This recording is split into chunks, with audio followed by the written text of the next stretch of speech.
So my buddy Mark just texted me, and apparently, this is the headline: Shoveling snow is a lot more fun with a $2,500 radio-controlled Unimog snowplow.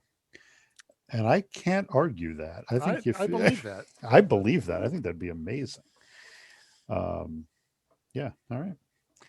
And in Watsonville, California, there's a 73 Ford Grand Torino wagon that's painted like the Starsky and Hutch car, which is kind of genius, actually. I like that. I think I need that.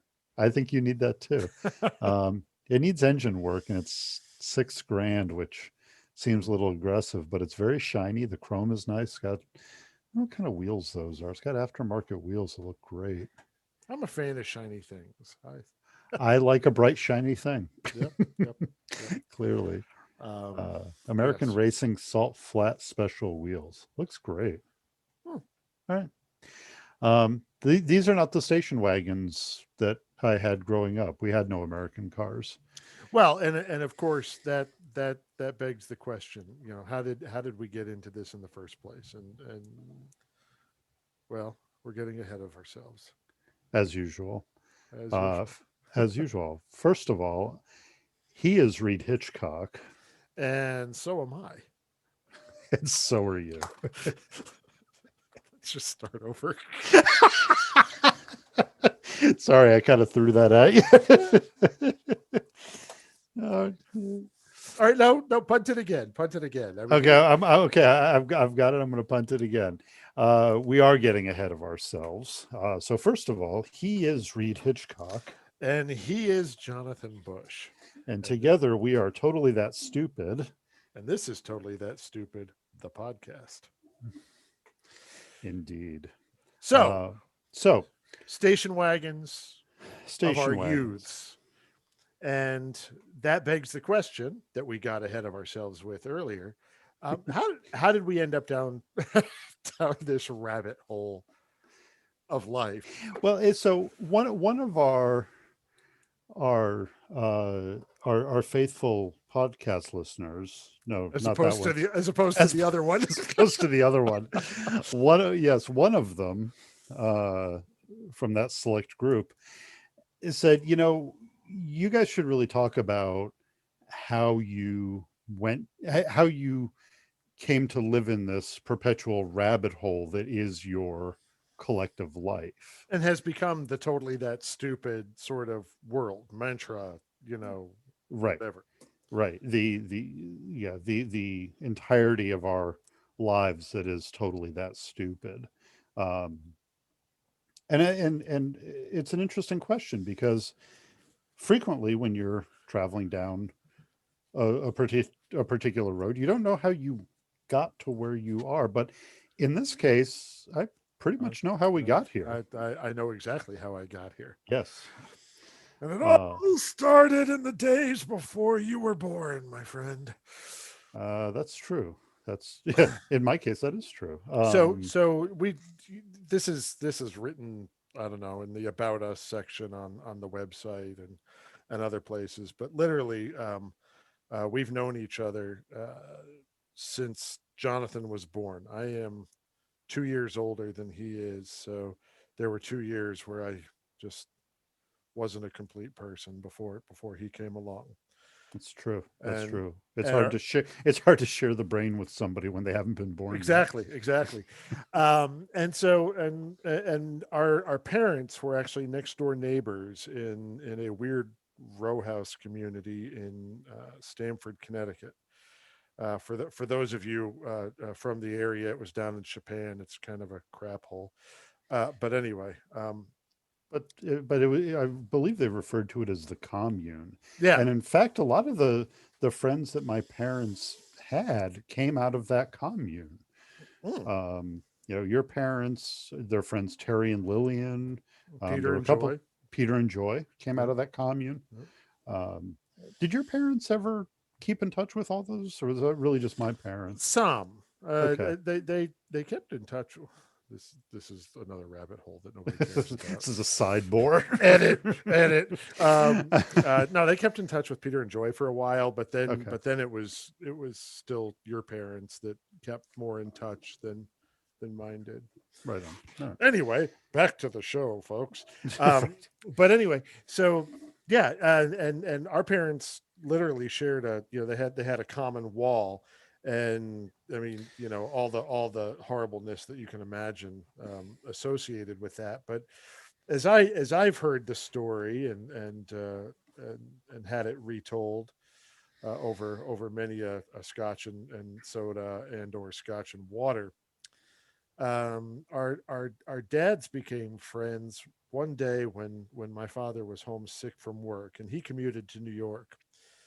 Went to the train station in his '69 Fiat Spider that woke up the whole neighborhood. He was the local alarm clock, I love that guy. and kind of proud of it. But Right. anyway, he was homesick one day, and your father, who I don't know why, maybe he was working from home, because I know he worked out on Long Island, and there was, anyway. At that, yeah, that's a good question. At that point, I don't know where. Why was your father at home? Damn it! Lord knows. I don't know where he was working at that point, but I also, I don't think he. I mean, my father was never a work at home guy, Who so knows? maybe there was a reason. Well, maybe he was sick too, but apparently your father, when he was sick or otherwise at home, liked to play his music loud. Well, My that's not father, surprising. my father was not a happy sick person ever. Uh, And so loud music, and he tried banging on the wall. That didn't work. So apparently my father went and got his belt sander and held it up against the wall, or vibrating sander rather, held it up against the wall until your father turned down the music. And I have a dumb question, mhm, which none of them will be able to answer, particularly your father. Um, not likely. not likely. Presumably, those were all rental town homes. Why did your father have a vibrating sander? It Or was was his that part of the horribleness of the walls backing up to each other? it was his way, I'm sure. Okay. Anyway, whatever he had a sander for some reason. Maybe he refinished furniture in the basement or something. I don't know. Anyway, nobody cares. Bottom line is they became friends somewhere between sander, loud music, and booze, and stayed friends until my dad passed away. But they were both, to varying degrees, car guys. I mean, my father became an engineer, a mechanical engineer, and went into school for that, because he liked cars. He didn't end up pursuing a career in cars, despite being schmoozed by Chrysler and others after he got his PhD. Um, uh, but that was why he had gotten into them, or into engineering, and and and always liked to have an interesting car, Hmm. and liked a good car. Yeah. Well, and my dad was sort of the same way. My father was an electrical engineer, because that's where the money was in the early mid '60s when he graduated college. But before that, he was a gearhead in Mm. high school. You know, he jokes around the only American car he ever quote unquote owned. He didn't even own it. My grandfather did. Was my grandfather's Buick that he hot rodded at the speed shop where he worked. And grandpa would go to bed early because grandpa owned a bake shop, so he was up at Mm-hmm. 2, 3 in the morning. Let's say 2 o'clock in the morning. So grandpa would go to bed at say 8, 9 o'clock, and my dad would take the car and leave, and he'd go street racing with it because it was all hopped up. Lord knows what was going on with it. And he would get back in time for the car to be back for my grandfather to get up and go to the bakery. And my grandfather, for years, claimed he could never understand why the car was always nice and warm. A, when he would get in it at 2 in the morning, and B, why he was going to Midas or Meineke or whatever the muffler shop was back in the mid late 50s to replace the mufflers every 2 weeks. So my dad was always a car guy as well. And my father always says he never owned an American car. Uh, and he didn't. The only car he ever got close to, uh, as far as an American brand went, he owned a British Ford Consul that I believe my uncle gave him for my parents' wedding. Hmm. But that was a British Ford, so that wasn't technically an American car. Um, My dad did. His first car was a 51 Plymouth. And that was the car, and he would tell stories about how they used to go racking off. And let's be clear, that's racking with an R. Um, which was, driving up and down the main street in Alpine, Texas, which you can access by turning left at Midland and driving until you reach the end of the earth. Um, but anyway, it's, they had the one main street. Actually, I think they had two, one going one way, one going the other, and the teenagers would, see who was the loudest, basically, oh, God. and that was racking off, I think.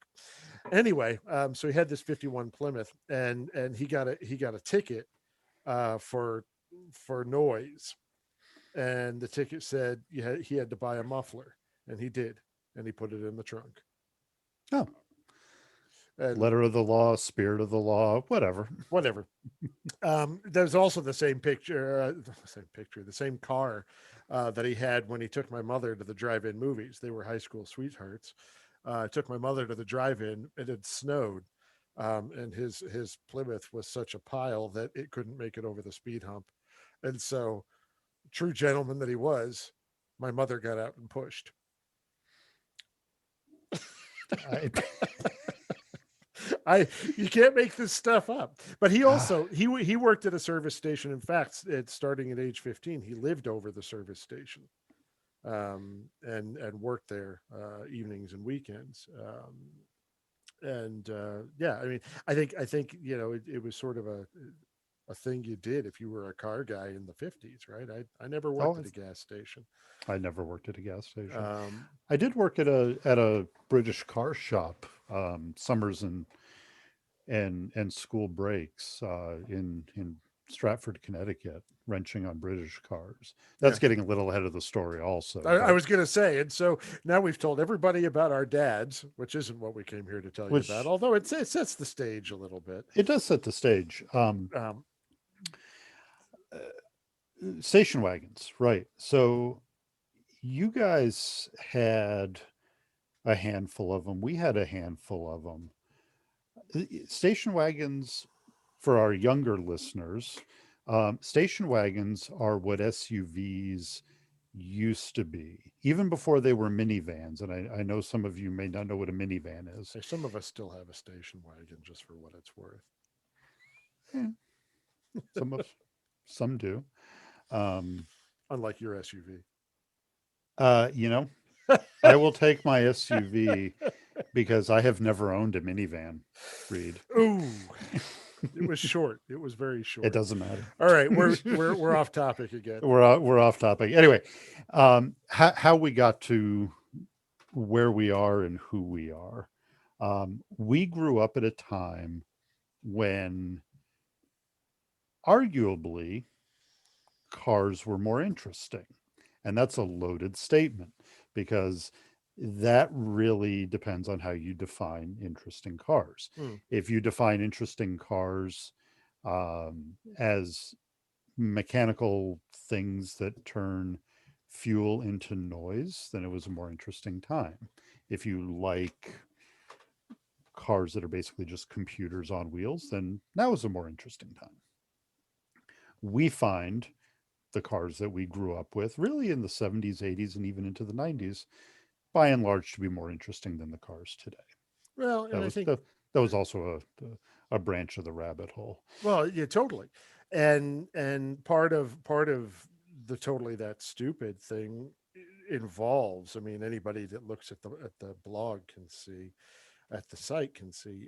I mean, it involves looking back over the cars of our youths, of our parents, time, Hmm. it's sort of that window from even the 60s, through the 90s. And yeah, Hmm. we'll look at more modern things. We you will periodically talk about things that are way older than that. I mean, I am all about a 56 Lincoln Continental Mark II right now. Wow. Yeah, no, neat All right. car, Yeah. neat car. But so that stuff creeps in as well. But it's cars were a lot more, when you look back, they had a lot more of their own character. There wasn't quite the same, everything looks the same. And I know we sound like old farts. um, but there is some truth to it. I mean, you used to be able to, in high school, I could tell you what a car was coming at me from a quarter mile away by the headlight pattern. Hmm. And that included cars with sealed beam, quad or dual sealed beam headlights, Hmm. because they had a unique flair to them. I mean, now, I mean, I'll be honest, I have a hard time with the various configurations of LEDs, and there are probably young people that are all over that and couldn't tell, a Mercedes from a Volkswagen from 1978. Hmm. And that's, but that's where we came from. Right. That's our vintage. Right. And to be clear, we fully understand that a lot of this is rose tinted 2020 hindsight, right? I mean, as we've said in uh, on the blog, and we say frequently, nostalgia is a funny thing, right? My dad commuted from Stamford and Norwalk, Connecticut, out to Long Island, New York, in a Fiat 850 Spider, which, looking back, is insane. You would never do that today. So Yeah. that's an interesting point. It talks a little bit about how we got here as well. So notice earlier, and this is Reed, I mentioned my dad had a Fiat 850 Spider. Right. And now Jonathan has mentioned his dad and his Fiat 850 Spider. This is And not a coincidence. no, I think what they discovered, it was that your dad's Fiat was after the Carmen Ghia, wasn't it? It was concurrent. So my father had a 64 Volkswagen Carmen Ghia. And the way that came to be is my parents were newly married, and my dad went into the Volkswagen dealer because he wanted a Volkswagen. And in those days, a Volkswagen really meant a Beetle.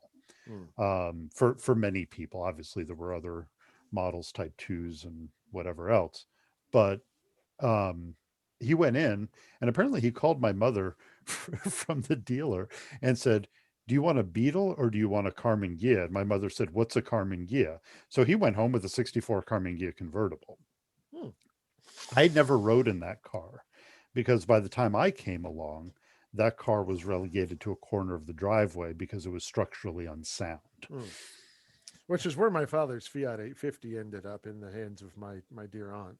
But so anyway, both our dads ended up with Fiat 850s, and on weekends, the Fiat 850, for those that don't know, that had about had about what was it, 849 cc. I think that was the original. It was something like that. It was 843 or 849. It And was and they it ended was up bump actually sub they 850. actually bumped it up to 903 later on. I know, Right. because I had a 903. But anyway, and I mean, this was literally a motor that you could undo a handful of bolts, a few cables, and lift and take the rear panel off of the car, and pick up the motor and walk away with it. Hmm. I mean, it was easier with two, but you could do it with one. And so our dads would park side by side in a garage and work on these things. And and as young kids of, approximately, I don't know, 3 and 5, So it's 2 and 4, 3 and 5. Yeah. we were sitting in the cars, sort of opposite each other, quote unquote racing Right. with each other, while our dads were doing the heavy lifting, no pun intended. Literally. um we were driving the cars, and Hmm. I mean, we kept doing that for far too long, despite the interlude where we lived far away from each other. um but it, in my mind, this all starts with the Fiats. Yes. Yes. It starts For me, it starts in Norwalk, Connecticut. And I don't remember ever going to your house and doing this. Maybe they did. Maybe they I did. think your garage was bigger. It could be. I remember the Chipping Lane house, Yeah. Chipping Lane, because we lived on the backside of a golf course. Um, and yeah, I remember the Fiats. We had the Datsun 510 at that point. We had a 72 510 wagon. And again, over in the corner of the driveway was the rusty remains of a Carmen Ghia, Right. which is funny because that car was probably 10 or 11 years old at that point, maybe 12, and there was nothing left. Well, and the 510 was, going again, go back to the station wagons. It was a nice 510 wagon. I mean, it was that pea green color. Hmm. Um, but it's a good, good car. And I remember your parents both swore by that car. It's a great car. And it lasted until you were well into your teen years when you were getting ready to drive. Yep, we still had it. The story of the 510 and the ill-advised home restoration of that car is definitely a topic for Hmm. another podcast. In fact, we should make a note to do a podcast on really janky car repairs we've affected. You're going to bring up the frame rail, aren't you? I was going to bring up the frame rail, and I was going to bring up the Bondo job that you guys kept doing on the first Alpha. Hmm. Um, Bite me. I, Anyway. hey, look, I constructed in my life. I have constructed a donkey, a deck, and an entire Datsun out of Bondo. So it's all good here, man. So my parents had a Ford station wagon before I was born. That was a hand me down from my uncle. Um, when I was a kid, I'll get beaten for telling the story, but we had a Dodge something. I was a little kid, and my mother ran it into the side of a school bus on the ice. Um, I remember that story. and so that car begat the 69 Pontiac Le Mans two door, um, brown with a white vinyl roof and white interior, console and air conditioning. And that was my mom's car. The first one I really remember when I was a kid, and my dad had the Fiat 850. And I'm thinking back, I mean, like, it was kind of cool that my folks, my dad had a little Italian convertible, crappy as it was, Hmm. and my mom had a '69 Le Mans hardtop, Hmm. with a 350 and a console shift and air conditioning, and you kind of okay, they were all right. Well, the Fiat, hmm, circa 1977. I know that, and I'll come back to why in a second. The Fiat had seen better days, and my folks decided it was time to get a new car. And my dad had been working for the same company for about 6, 7, 8 years at that point, and they went new car shopping, which was the first time ever. Mm. The Le Mans had been bought 4 or 5 years old, uh, and we test drove. I remember this. We test drove the Toyota station wagon at the time, which would have been the Corolla. We test drove the Subaru wagon. Mm. Goofy things you Like the remember, first one, like yeah. the first one. Yeah. And I remember that car had the spare tire under the hood. Um, Well, you had room under there. The engine was flat. that's fair. That's fair. Um, and we test drove the Audi Fox Mm. station wagon, and ultimately they went with the Audi Fox, and they bought it in uh, chocolate brown. We'll go with the vinyl interior, air conditioning, what have you. And that car, again, it was a small wagon, not unlike the 510. Um, and that was my mother's first new car that she owned for all of 6 weeks. And not because she wrecked that, no school buses involved with that car, but we moved overseas. and it hadn't been planned. Otherwise, they obviously wouldn't have gone and bought a new car. The Fiat 850, on the other hand, my aunt and uncle took it. I'm not totally sure why they didn't need it, but my aunt was driving it one day and it literally broke in half. Hmm. And that was the demise of our Fiat 850. But that was the first station wagon. Coming back to that, and in the Yeah. 6 weeks that we owned it, we went to the drive-in movie theater with the seat folded down. We did a lot of those things that one does with a station wagon Hmm. for all 6 of those weeks. Yep. Yep. Now we had the first wagon was the 510, and my family was the Dotson family. We had a 510 that my dad bought new. A couple years later, my uncle bought a 610 wagon. And there were we had all sorts of we had almost every kind of Datsun in the early mid 70s except a Z car, and that includes roadsters. There were several 1600s and a 2000 in the family.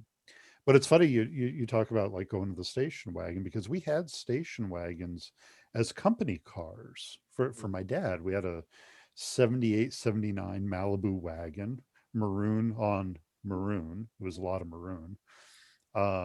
For a while, he had a blue, it was like a 77, yeah, 77 or 78 Impala wagon. So it was the one, it was the box that they Oh, built, yeah, through like the big one. 90 or Yeah. 91. Not the ginormous one.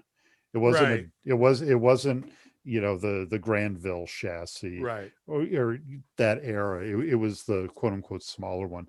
So it could have been 78, 79. We had another one of those for a little while. We had a Caprice wagon for a short time.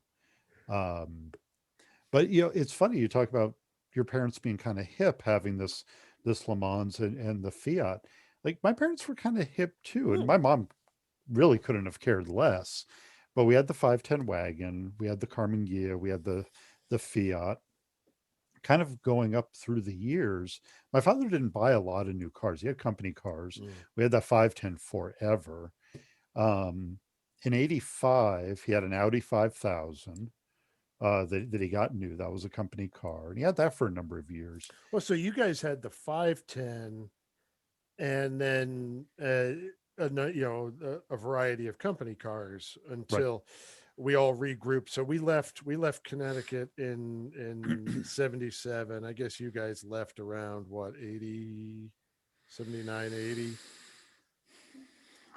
something Yeah, like that. probably 80, because we all And, got back and in we what, all came 80. back in late 84, in fall 84, or summer 84. Okay, so then we left in 81, Okay. because we were only out in Indiana for 3 years, Okay. Okay. where we had another couple of Chevy Malibus and an old Delta 88. So, but it's funny that you talk about your dad and the company cars, and the company wagons. So when we lived overseas, the first car that we bought, actually the first car we had was a rental for a long time, and that was a Ford Cortina Mm. sedan, and it was the big bulby one from the mid 70s, which was in retrospect kind of a neat car. I mean, like that would be sort of a fun car to have now. I mean, I'm sure it was kind of a dog, but maybe not. I don't know. Mm. Um, the first car we bought, and this is in Hong Kong, folks. The first car we bought was a Dasher. Um, Sorry, it was a Passat, which is a Dasher. um, it was the hatchback, the four-door hatchback version, sort of the 1976 version of what the Audi A5 and A7 hatchbacks are now, Yeah, among other things. right. I mean, it was small and crappy, but the design concept, the design brief is similar. Um, and that car, and understanding that it was essentially the same car as the Audi Fox was. They thought it would be like having the Audi Fox, and it wasn't. The Passat was a colossal pile, made worse by one of my dad's colleagues carrying are putting durian melons in the trunk area of the car. And if you're familiar with the durian Wow. Yeah, I'll melon, say, wow, it that's it smells like death. yes. And the car always from that point forward smelled like death. So we only had that car for about 2 years. At the same time, they bought an Opel Ascona, which was again similar. What you could get here would have been the Opel by Buick, or the Buick by Opel. I forget which way it went. They only sold the two door here. They didn't sell the four door. Okay. But it was the same basic car as the Opel Ascona. There's a 1.9 liter inline four, um, and that was my mom's car. Um, and then so the Passat had been a company car. The Opel was my parents' car. The the Passat finally got rid of that and got a Fiat 132, which has no U.S. equivalent. It's the bigger brother to the 131 Mirafiori, which we did get here. Hmm. But the 132 was the Fiat that really wanted to be a BMW 5 Series. Quad headlights, the ship's prow, Hmm. front end, even the little kink, the Hofmeister kink on the back window. That car really, really wanted to be a BMW, and frankly, I think my dad really, really wanted it to be a BMW. But it had the same 2 liter injected motor that you would have found in the Fiat 2000 Spider here. The Lampredi, I think, was what the Hmm. designer's Yeah. name, or and yeah, and it was a 5 speed, and that was the first car I ever really, actually moved under its own power. Almost ran over one of my dad's colleagues Hmm. doing it. My dad asked me to move the car forward, let the clutch out too fast, As one does when as one one is does. 10 or whatever. But following, going down, continuing down that company car road, um, that car we had it for about 3 years. Started rusting on day two. Yeah. Now salty air from the ocean in Hong Kong and humidity and all that did certainly didn't help. But I mean, yeah, Fiat 1970s, you know, Yeah. Recycled Soviet steel, the whole exactly. story. Yeah. Yeah. So the company was doing well. My dad ran the Asian branch of the company, and the powers that be back in New York said, go get an appropriate car for the image of the company. And so we went to the Mercedes dealer, and it was 1982. Um, we went to the BMW dealer too. And we looked at a 732, Hmm. which here would have been a 733, and I've never totally understood that. But okay, I mean, seriously, just decide, make one badge. Whatever. So 732. My dad didn't like that because these seats, quote, pinched his butt. This was a theme throughout my father's life. Same reason he didn't buy a 911 in the late 90s was because the seats pinched his butt. He had a very sensitive butt apparently. Anyway, I'm glad you said that. um, so we went to the Mercedes dealer and ended up long-winded way of saying the next station wagon we got was an 82 Mercedes 123 station wagon. Here, that would have been a turbo diesel if it was a US model. There, we actually had the six-cylinder, the inline six 2.8 in the 280 TE, in thistle green with olive green interior, MB Tex interior. And you And you still have a little bit of a fetish for thistle green. I do, I do. And again, nostalgia is a funny thing, Mm, but that car, if I sit here and think about it, I can still smell the interior. right.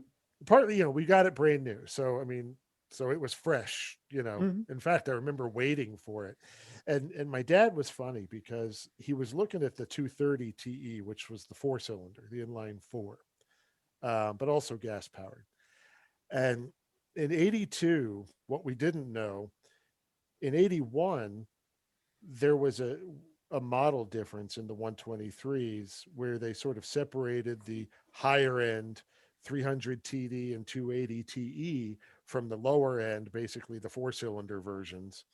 Um, one of the one of the only ways you could tell the difference was the headlights. Hmm. They had, even in Europe and Asia, they had big and littles, but they were behind a single piece of glass. So big round, little round, behind a single piece of glass. Where in the States they were separate light units surrounded by a headlight door. Or so that was the lower end models. The higher end models had the rectangular lights, which to my 11 year old eyes looked so much better. And you knew that one was better than the other. You know, if you had the rectangular lights, you were the shit. Just saying. Right. Which is why almost every 123 cents that you've had, you've put Euro lights on, Call it what it is. even But on your on your dog shit slow 240D. what we didn't know when we ordered the car was that in 1982, Mercedes actually changed and went to all rectangular headlights, so it wouldn't have mattered anyway. But Right. I, but part of my convincing my father to get the 280 instead of the 230 was the headlights. Hmm. Um, but anyway, so that was our second station wagon, and then we moved back to the States that fall of '84, um, and got the third, which was following sort of a similar path as your dad, was a Pontiac station wagon, a Pontiac 6000. Mm-hmm. Again, American. The company policy was you could only have an American unless you were the CEO who got a BMW. Um, and then but we grew up with wagons. I mean, We did that's grow up with a wagons. lot of words to say. That was a lot of words. Wow. That's I'm pretty sure that this is gonna end up in the can. This whole thing. We should really plan these things out. Yeah, we should probably plan them a little better. Yeah, my parents didn't go through near the amount of cars that yours did. We had that 510 wagon. I would say probably up through 1990. It really wasn't running by that point. And I will tell you, the one and only time I ever drove that car, it was a colossal disappointment. It was an Um, automatic. It was, and we had a four-speed that we poached out of something that was sitting there on the ground. We didn't have pedals for it. We didn't have a drive shaft for it, but we always talked about converting it, and that was clearly never going to happen. But it's going back to the early days with the interesting cars. Like even though my parents didn't buy a lot of cars, the cars they did have were interesting. And even looking back on them, they're cars that I think are interesting. And in Hmm. fact, my parents still have two of those interesting cars. Um, the Fiat drove away. Ours did not break in half. I do remember the day my parents sold that car. It drove away. I actually remember the day the Carminguia went away. Also, that went away on a flatbed for safety reasons. Um, I think G body Malibus are interesting. 78 through 85 Hmm. Chevy Malibus are interesting because we had a couple of them. Company cars, so they weren't really ours, which Right. is fine. But I still think they're interesting. Um, but in the we got rid of the 510 and shortly thereafter replaced it with a 67 and a half Datsun Roadster. And this would have Hmm. been in the you know somewhere in the 89-90 time Yeah. frame, Yeah. and we still have that car. So okay, so cool, dad still has the fun convertible. Eventually he finally sold the Audi and bought a 95 Infinity Q45A, and he had that car for a long time. You completely used it up and got rid of it. Somewhere in there they bought a BMW Z3 in 97. That was my mom's car. It was off of a 2-year lease that they bought a BMW of Darien, and they still have that car. So interesting cars that I still find interesting. I still find 850s interesting, Hmm. 510s. Well, and Um, and and I've bought over the years several of those cars that I could. I mean, I couldn't get it. Well, I almost bought a Fiat 132 and imported it. Um, that close. But I've had the Mercedes 123s multiple mhm. times. Um, I had a Fiat 850. Actually, I had two of them briefly because I used one for an engine swap after I blew the engine in the first one. I remember that Um, car, Bob the parts car. yep, yep. Which I sold because somebody wanted the rest of it. It Hmm. actually wasn't rusty. It was ugly, but it wasn't rusty. So I had that. Um, when we had the Pontiac 6000 wagon, we also had the dad bought the Alpha Spider as his station car when we moved back to Connecticut. Um, and I had that. That was also the first car. That was the car I took to college for the first year. It didn't like living outside on a college campus, and I ended up selling it to a guy who had a yellow Ferrari and drove me back to school in his yellow 308 GTSI. Nice. And I should have loved that car more, but at least I looked good riding back to school. Um, but so I had, I've had two Alphas, Spiders, since then. Um, then they got the Mercedes 300 SD, the Benny Goodman car. Benny Hmm. Goodman, the king of swing, bought an 81 300 SD from his estate. Had 40,000 original miles. It was gold on brown leather. Another car I can still smell if I sit here and think about it. And in fact, I was at the Mercedes Classic Center several years ago, and they had an old 280 SE 111 chassis convertible in the showroom that was the same gold with brown interior. And I stuck my nose in and smelled it, and it was exactly the same. And so that's one of those things, you can't go home again, but you can still smell it. You can still Anyway, sniff there. um, and so I've had a number of or a handful of 300 SDs or 126 chassis Mercedes Hmm. anyway, and that's part of how I don't know, relive those years. I like the cars growing up, and so I Hmm. wanted to have them for myself. I mean, it's tougher for you because a lot of the cars or the handful of cars that your folks had either don't exist anymore or they skyrocketed. I mean, a nice Carmen Ghia convertible, good luck. Yeah. Um, Well, it's, I mean, well, even a nice 510 wagon, I right? was gonna Uh, say 510s are have skyrocketed. a terrible 510 wagon is between 8 and 10 grand now, and then you have to restore it with parts that don't exist. Yeah, no, I mean Um, a good 510 wagon is like a $25,000 car. it is, and it's shocking. Now, the flip side of that is some of the interesting cars my parents had, they still do. Right. We still have a 67 and a half Datsun Roadster. We still have a BMW Z3. So that's, the other cars that I'm quote unquote nostalgic for, I don't have any strong will to own them, right? I Mm. still appreciate a nice Chevy Malibu wagon. I don't want to own that car. I don't even want to drive that car. But I like, if I see one at a drive-in or Hmm. cruising around, okay, that's a nice car.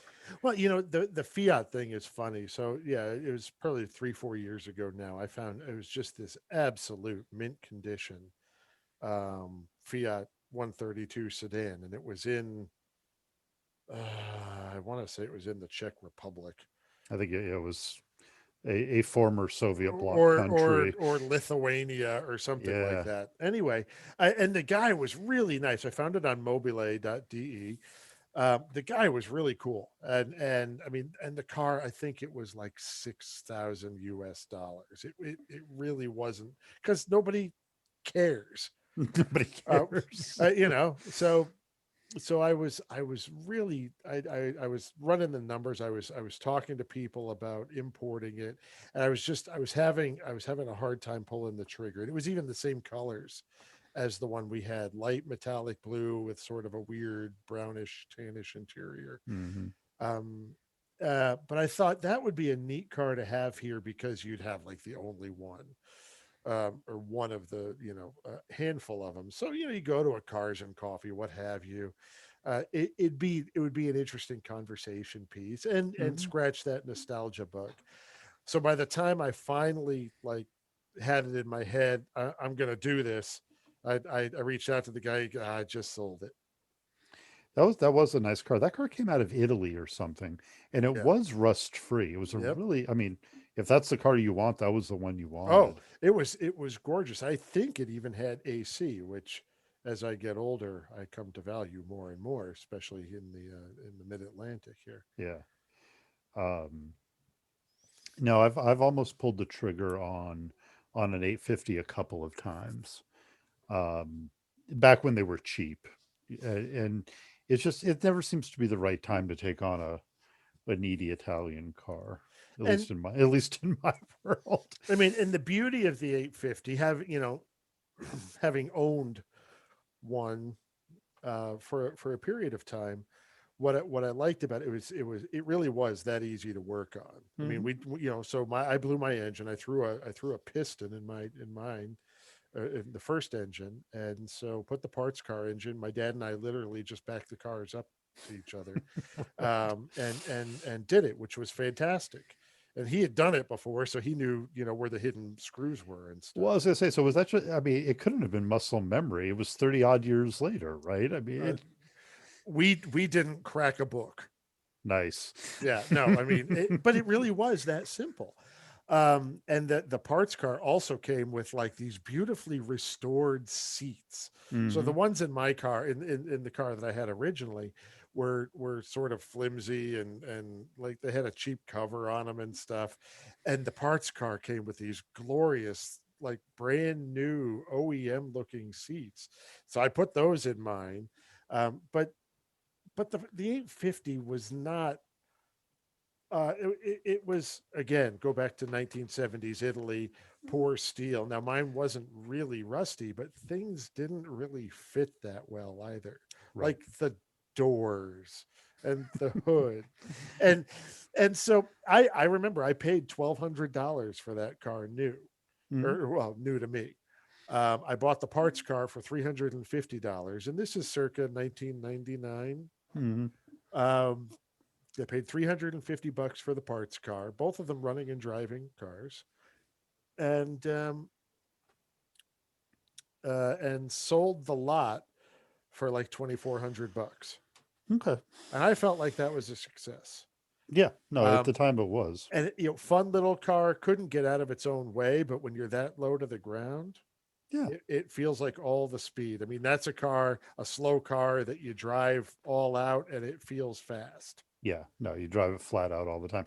I remember I rode in that car. I was out there for something, and we drove it around, I don't know, an hour, hour and a half. Hmm. We got back to your house, and you said that is the longest I've ever driven this car, and it didn't break down. And I assume that was post engine swap. Maybe Yeah, not. I don't probably. remember. It probably was. I don't think the original engine was in there very long before we blew it. I remember my wife and I were just out on a ride, just sort of just outside the neighborhood, and all of a sudden it starts making this horrible noise. Still running on three Yeah. cylinders. Right. God bless it. Yeah. So I made it home, only barely, and it sat there for months while I figured out what am I going to do with this car. And I'm looking online, and a replacement engine was like 3 grand, rebuilt, and they were all like Abarth performance engines. Yeah. I No. don't want that. I just want, the same lump that was in there, but I want it to work. Um, yeah, and yeah, you would have been in it with the new engine. So one thing that our intrepid listener, no, the other one, said or suggested is you are, for lack of a better term, the Mercedes guy, and I am, for lack of a better term, the BMW guy. And you've sort of touched on why you're the Mercedes guy. Mhm. Um, Now the BMW thing, I mean, because you grew up some BMWs around you, not in your family. But didn't your cousin have that 535 IS Uh, automatic? no, no. So that was the my dad's CEO's car. The 535? Yep. That's not a very CEO car. My uncle was a CEO and he had a 735. It's the guy lived in Manhattan. It was a car. Whatever. Uh, but but no, in fact, when we lived in Hong Kong, we had a family friend who had a 3 Series, an E21 BMW 3 Series. It was that gold with, I think, tan interior. Mm, Um, and that car was a colossal just heap. yeah, Um, they and were.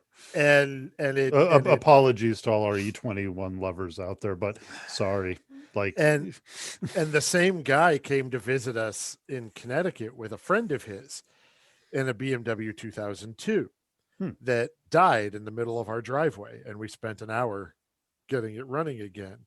So my history with BMWs, sort of prior to you turning me on to them with the mm, Bavaria, was, mm, and we'll come back on that, was not great. I mean, we drove in my parents' 25th anniversary. We drove this 535i automatic that had belonged to my dad's, the CEO of my dad's company, and it was fine.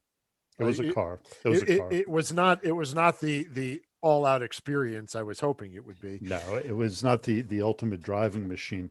Um, Um, you know, but my anyway, it's funny because growing up, my only experience with Mercedes was, in the first round in Connecticut. My uncle had, I believe it was a 116 300 SD, mm, some company car he had. mhm, But I remember them showing up to the Norwalk house in that, and like 7-year-old me, yeah. 8-year-old me could not have cared less. Well, It was just something. but that's an interesting thing. So I started paying attention to the Mercedes really for two reasons. One was, living in Hong Kong. That was the car. Chinese culture in Hong Kong Hmm, in the 70s and 80s. I mean, there were people that lived in squatter shacks on the side of the hill and had a Mercedes parked outside, right. because that was culturally, um, that was the status symbol of status symbols there. Um, to the point that I went back and did an article a few years ago for Mercedes Enthusiast magazine, and I met up with a group of Mercedes guys, and I was telling this story of my childhood and growing up there, and it was being translated for me by a guy, because all these guys were not English speaking that Mhm. were around me, which in Hong Kong is fairly unusual. I mean, most of them speak some, but this crowd was, I mean, these guys were OEM Chinese. I mean, and and the guy translating the story for me, I got to the part about the wagon, and how one day it got my parents went to a lunch at the Peninsula Hotel, and my mother was just beside herself because they parked the car in front with the Rolls Royces. And all these Chinese guys start cracking up because that was the thing. And I said, now they had to hide it because the license plate of the car had four number fours in it, and the number four is Oh, very not good. I mean, they saw us coming at the Hong Kong DMV a mile away. I was like, You know, how did you even get that plate? Because my wife is Chinese, right, and fours are no bueno. right. Um, to the point, and this is one of my favorite little trivia things. The Alfa Romeo 164 Uh, in Hong Kong and China was actually the Alfa Romeo 168 hmm, I because, did not know that. again, yep. But yeah, so I mean, people, like, there was this old garbage lady that came around and collected the garbage in our townhouse community in Hong Kong. She would literally cross the street to walk by our car. Yeah, It yeah, was, I mean, it was that bad. totally. Anyway, Yeah. yeah, I mean, the Chinese guys thought that was funny as well. So anyway, so I knew, I culturally that was like a thing. I was a car kid, Hmm. as you were, and as a car kid, I observed this. The other thing was my dad, Mister PhD in mechanical engineering, had a lot of respect for Mercedes as a car company, and talked about how they engineered, and there were little things he had picked up in car magazines and Hmm. things about some of the technology, some of the ways they built things, stuff about the various models and things. And so it was clearly an aspirational car for him, Right. um, just as an engineer. Yeah. And so when they got the car, I mean, he was thrilled because he got the Mercedes that he had sort of aspired to get.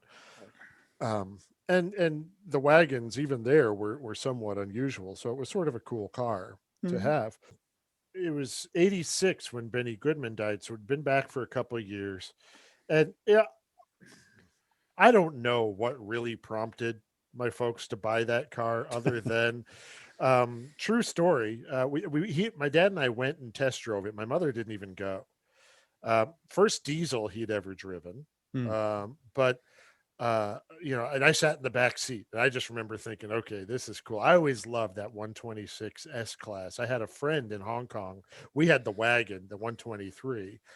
My friend's family had a 380 SE, Mm. um, and I remember it was that sort of petrol blue color with velour interior, I cream like cream velour. I like both of those things. and and I got to ride in that a couple times. Like, yeah, our wagon was fine, but they had like the cool big one, Right. So anyway, so we test drove this car, and it's the price in 1986. So it was a 5-year-old car, was $18,000, Hmm. and brand new. It was 39. So okay, and again, only 40,000 miles. And my father said, "We'll think about it." And I'm sitting here thinking, "Oh, I don't want to think about it." Right.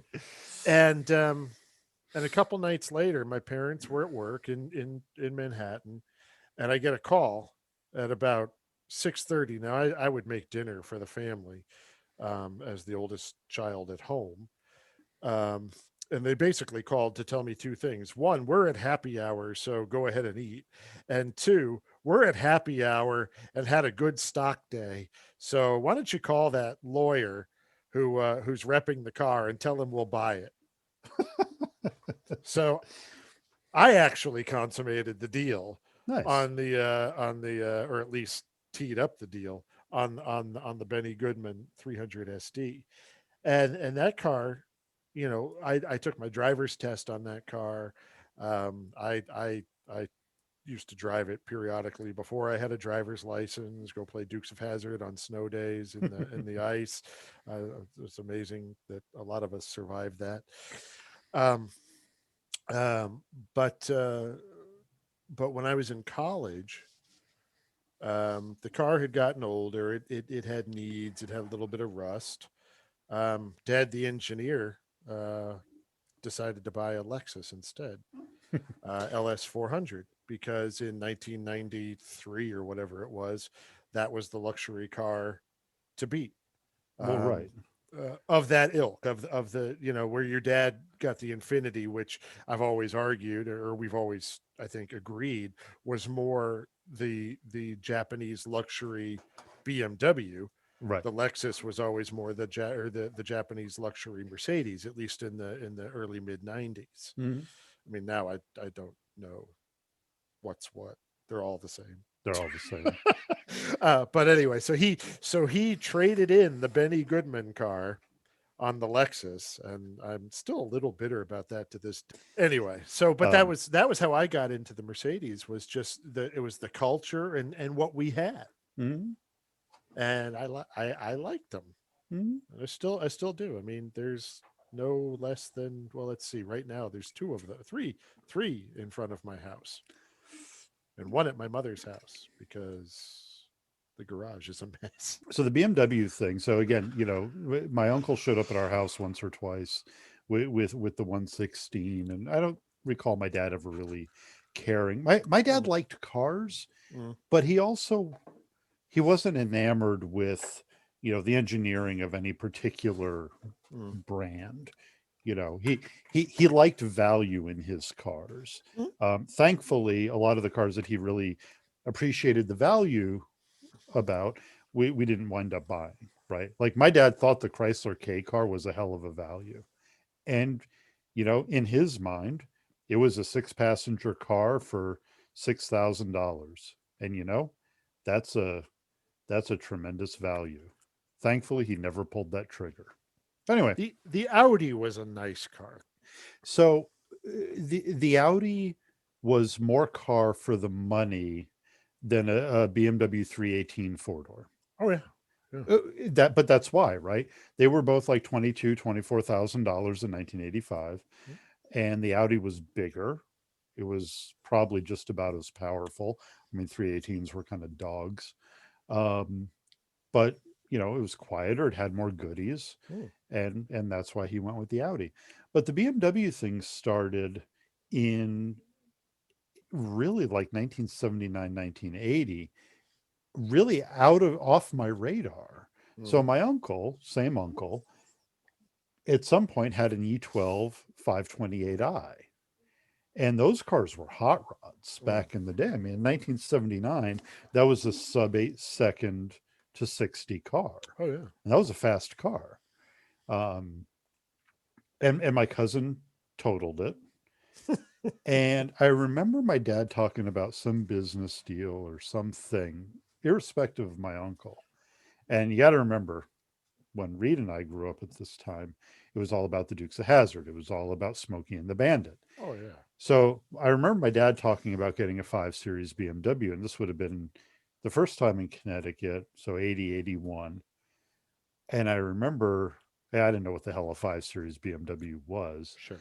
but I remember taking my dad, away from the dinner table, kind of off to the side and going, Dad, I got to tell you, if you're getting the new car, yeah, I don't know what this BMW thing is, but you really ought to think about a Bandit Trans Am. True story.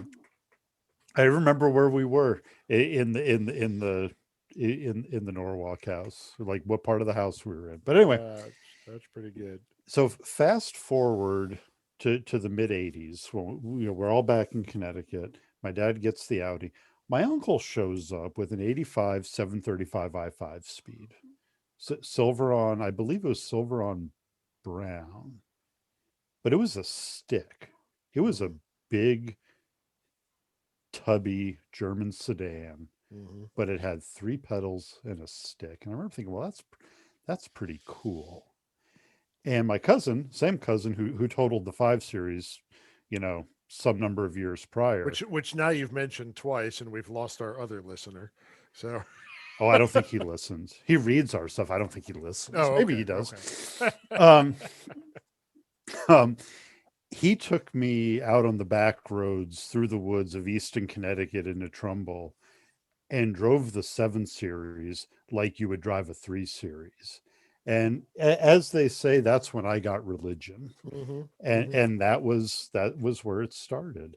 Um, my first exposure or my first exposing you to BMW was actually when I showed up at your house in that 84 325e. Yep, And you and I took that car out and beat the blue daylights out of it. And that was a that was nice a neat car. car. Well, because it had the sport seats and all that, and the 84, front, the 85, front 3. air dam. I didn't. It did not. It was not an ES. 84, 85, Oh, right. 325Es were fully loaded with sport seats. This one was a stick, had Yep. fogs, trip computer. And we took that car out and hammered on it for a fair amount of time. So, I got into BMWs from those two cars.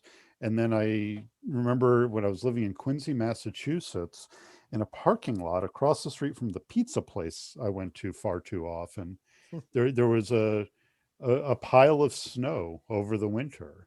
And as the snow melted in the spring, there was a Ceylon Gold Bavaria underneath it. Mm, And I remember and it was for sale, and I test drove it, and it was terrible.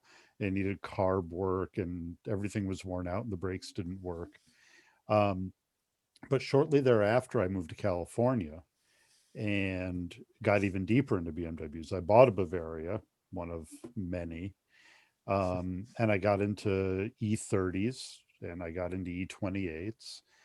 And for the roads that were out there and the fun and the fact that everybody I knew was into BMWs as well, it just made more sense. And to this day, it still makes more sense yeah. from the sporting standpoint, and from the fact that most of the ones, at least the ones I'm interested in, you can find them pretty easily with a manual, and Yeah. that's what keeps me at arm's length from the Mercedes world. And there are plenty of Mercedes I love. Don't get me wrong. Well, and you've had a Mercedes. I've had BMWs. Yeah, and I loved my Mercedes. I Mm, loved my Mercedes. That was a great car. hmm But you know, we've talked before about this. I would love a 210 E55 AMG, but that would leave me with no manual transmission daily drivers, and Yep. I can't quite get there. Well, that ship sailed for me a while ago, but because of what's available in a stick, I think I loved having I had an E28 533. That was a good That car. was I a mean fun car. that That that was a was fun car. that was a really fun car. And I mean, if you read, not that long ago, I did a piece on the blog about 533s, and I mean, great memories, great experience with that car. uh and the only reason I got rid of it was because of things I had done to it, primarily overheating it and burning up the valve guide seals, and to the point that it was, using more oil than it did gasoline. Hmm. um Well, I mean, I had that 535i that I bought mm, ostensibly as a parts car. I almost bought it twice before I ultimately bought it. Hell, you and I went and looked at it, yep. and we took a battery with us. We went around the corner, Aired up the put tires. air in the tires, and proceeded to do burnouts through third gear in it. And for $680, I owned that car, and I put long miles on that car. We put 60,000 miles in 3 years on that car. Which, I mean, and that car today, in the condition it was when you bought it, would probably be a $7,000, $8,000 car. By the time we were done with it, by the Yeah, time we were done with it, I mean, that's fair. initially, when I bought it, it had burned off TRXs and it needed Yeah, that's fair. everything underneath, and the windshield was broken and it had broken flat seats. By the time I sold it to our third listener, who I hope is our friend Scott, Mm. it had sport seats, it had 15 by Hmm. 7s, it had a Conforti chip, had a short shift in it. Um, he drove that car. I think he said the odometer broke at around 340, and he drove it for another several years after that. Wow. Engine had never been apart. It was a damn good car. But yeah, I still gravitate more to the Mercedes, but I appreciate a nice BMW, and I've really liked the larger BMWs I've had from the Hmm. five. So I've had a couple of 5 Series. I had 528e, the 533, 733 with the manual transmission was a great car. That was a beautiful car you had. Oh God, that it was a pretty car and it drove nicely. We flew to Chicago, picked that car up in Dubuque, Iowa, drove it back to Virginia, Hmm. on a questionable radiator. Hmm. So when it was moving, it was fine. In traffic, it was not a happy camper. I've had many Uh, of those BMWs. I helped a friend in California sell a 733 Burgundy on mm, tan. It was an mhm. automatic, but it was preposterously clean. Yes, this was 20 years ago, more than 20 years ago. But it, to drive all those years later a practically new E23 was Mm, amazing. Such mhm. good cars. Such Yeah. good cars. Yeah, no, I would still have another one of those. That's a car that's sort of on my short list that I surf for, Mhm. once in a while. We will do a podcast on dumb cars we want to bring in from Europe. Reed touched on the Fiat. I've been on an E32 7 Series Jag, and I'm a little bit on still on an E23 7 Series Jag. So we'll talk about that another time. But yeah, having a well sorted first iteration 7 Series would be all right. Mm, hmm.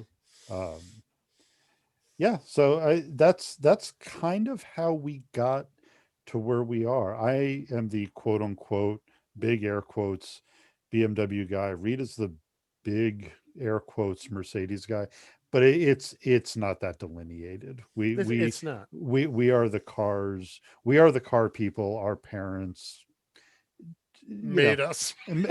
Created. and and Yeah, and, yeah. and I'm not going to say our dads, because it wasn't. When I test drove the Z3 with my mom, we were driving through Darien, Connecticut, and another Z3, she was driving, another Z3 was coming towards us, and I said, Mom, wave to this guy in the other Z3. It was a gray Z3. So she picked up her hand and waved, and the Uh-huh. guy waved back, and we went back to the dealer, and she said, I'm taking this car home. I'm like, yep. Yep. No, I listen. I get it. And my mom was all about uh, her Audi Fox. She was all about her Mercedes wagon. She was Hmm. all about the Benny Goodman car, Yeah. and now she drives a nearly 20-year-old Lexus LS 430 that I've tried to talk to her about selling just because it's old. And she goes, I love my car. I don't Yeah. want to sell my car. Nothing wrong with my car. She goes, if it starts having problems, then we'll go car shopping. But Hmm. as of now, I'm not interested. And she loves her rear wheel drive and her Well, all that's it. that. My mom was always so funny. She always claimed to, not be the car person, and I don't want to learn how to Mm, drive stick, and she never did. But she always talked about, uh, I don't care, and it's just transportation. But when we first got the Audi in the mid '80s, this would have been a few years after that. We're driving up Madison Avenue in Trumbull, Connecticut, and this Ferrari, I don't remember what it was. They had 328 maybe. No, it wouldn't have been that late. It would have been a 308. No, it could have been a 328. Anyway, Ferrari pulls out a quarter mile ahead and takes off down Madison Avenue, and Mom took off after it. Now we're in a 110 horsepower Audi mm. 5000, so none of that was really going to happen. But she went after the Ferrari. And I'm like, all right, good on you, Mom. All right. Yeah. And then she always tells the stories of driving Dad's '83 Delta '88 through the cornfields of Indiana, pushing triple digits. Which Oh, that big V8. I'm used to my Datsun. The big V8 just got away from me. It was like a 307 Olds. It wasn't a big V8. it was bigger than the Datsun It was motor. 3 times the size of the Datsun engine. Hell, the engine was three times the size of the Datsun. Yeah, it was. But that's Uh, it. And my mom was very much similar. She had her fun, still has her fun driving her car, and that's okay. yeah, yeah. No, it was our collective upbringing, indeed, with each other. There was a break in there, but I will tell you, when we all landed back in Connecticut, and our parents, who were obviously adults, got back together, and for them, it was like no time had passed, Mm, and for Reed and I, it took a it, day. it I was going to say about an hour. Yeah, well, A- yeah. And I remember the conversation. This will be a little bit of a rabbit hole. I remember standing there in his bedroom in my members only jacket, and I don't even remember what the plan was, because there probably wasn't a plan. But Reed said, you can take your jacket off, and that is probably what started it. and we've been talking, and we've been totally that stupid ever since. Yeah, yeah. Literally. We were totally that stupid before we knew we were totally that stupid. Before the internet, folks. Oh, God. Anyway.